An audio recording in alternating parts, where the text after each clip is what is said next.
राधे राधे दोस्तों।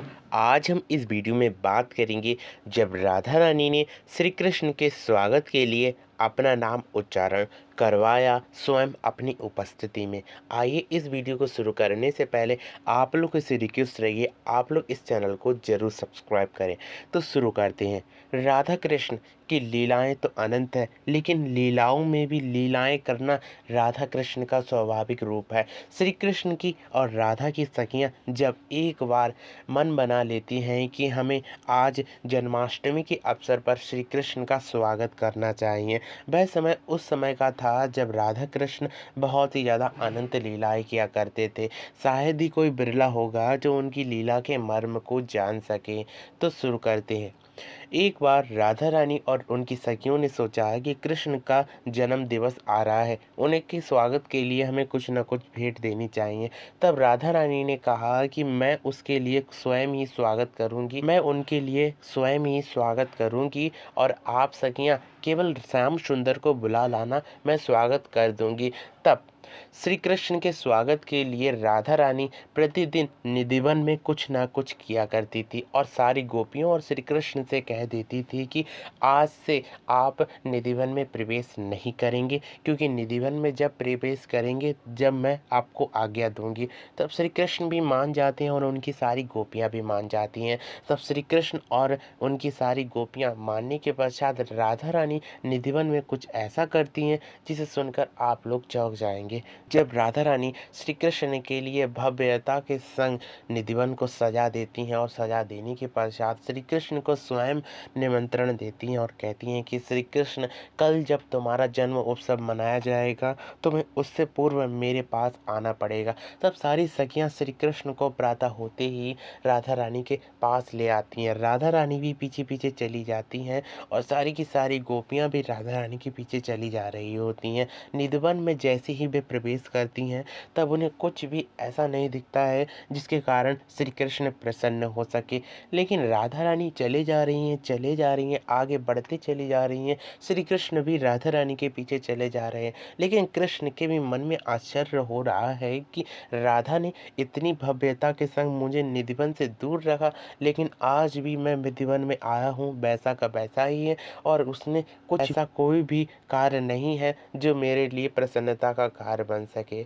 तब राधा रानी एक बार फिर से कहती हैं कि कृष्ण, अपनी आंखें बंद करो और सारी गोपियों से कहती हैं कि अपनी आंखें बंद करो।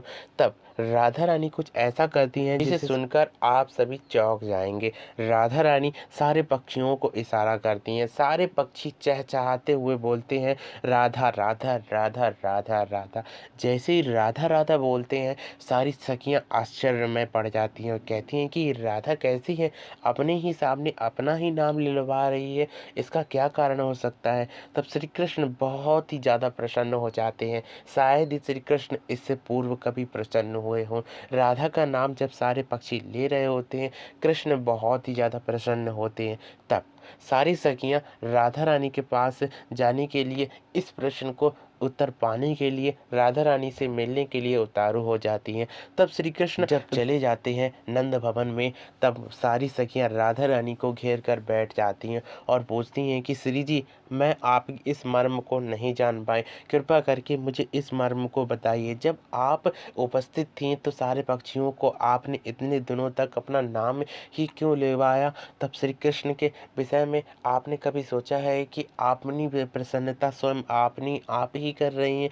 तब श्री जी कहती हैं कि यह बताइए, अगर आपका कोई प्रियतम हो और प्रियतम जिस चीज़ में सुख पाए उसे ही आप करेंगी। तब राधा रानी की सारी सखियां कहती हैं कि हाँ, जिसमें प्रियतम सुखी पाए वही मैं करूँगी। तब राधा रानी कहती हैं कि मेरे प्रियतम श्याम सुंदर मेरे नाम से बहुत ही ज़्यादा प्रसन्न होते हैं। सारे पक्षियों को मैंने इसीलिए राधा राधा कहवाया ताकि श्याम सुंदर प्रसन्न हो सकें। अगर श्याम सुंदर प्रसन्न है तो मैं भी प्रसन्न हूँ, अगर मैं प्रसन्न हूँ तभी श्याम सुंदर प्रसन्न है। अगर मेरे प्रियतम मेरे नाम से प्रसन्न होते हैं, सारे सर्वत्र में राधा राधा नाम से ही प्रसन्न होते हैं, तो मैं क्यों ना सारे पक्षियों को राधा राधा नाम ही सुनाऊं।